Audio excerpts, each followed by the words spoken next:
ভেন্ডি বা ঢ্যাঁড়স এমন একটি সবজি যা আমাদের রোজকার জীবনে অনেকেই খেয়ে থাকি। পুষ্টিগুণে ভরপুর হলেও কিছু খাবারের সঙ্গে ভেন্ডি খেলে শরীরে হতে পারে মারাত্মক বিপদ। ভুল করে হলেও এই খাবারগুলোর সঙ্গে ভেন্ডি খাবেন না।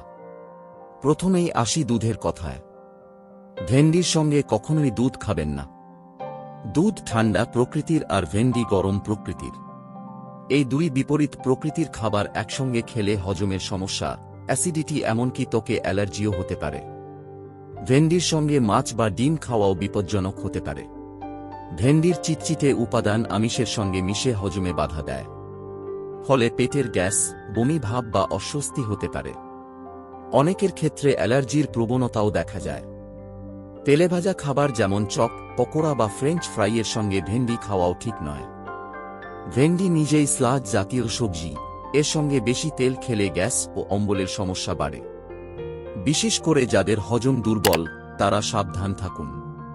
ভেন্ডি খাওয়ার পর বা সঙ্গে সঙ্গে কলা, দই বা ঠান্ডা খাবার খাবেন না। এসব খাবার শরীরকে ঠান্ডা করে দেয় আর ভেন্ডি শরীর গরম রাখে। ফলে হঠাৎ ঠান্ডা লাগা, কাশি বা জ্বর আসার সম্ভাবনা বেড়ে যায়। তাহলে ভেন্ডির সঙ্গে কি খাওয়া নিরাপদ? ভেন্ডি খেতে পারেন ভাত, রুটি, ডাল বা হালকা মশলা দেওয়া তরকারির সঙ্গে।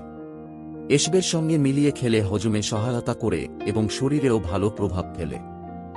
ভেন্ডির সঙ্গে দুধ, মাছ, ডিম, তেলেভাজা খাবার এবং ঠান্ডা খাবার খাওয়া থেকে বিরত থাকুন। শরীর সুস্থ রাখতে খাদ্য তালিকায় সামান্য সতর্কতা খুবই জরুরি। এই ভিডিওটি যদি আপনাকে উপকারে আসে তাহলে লাইক দিন, শেয়ার করুন এবং চ্যানেলটি সাবস্ক্রাইব করতে ভুলবেন না।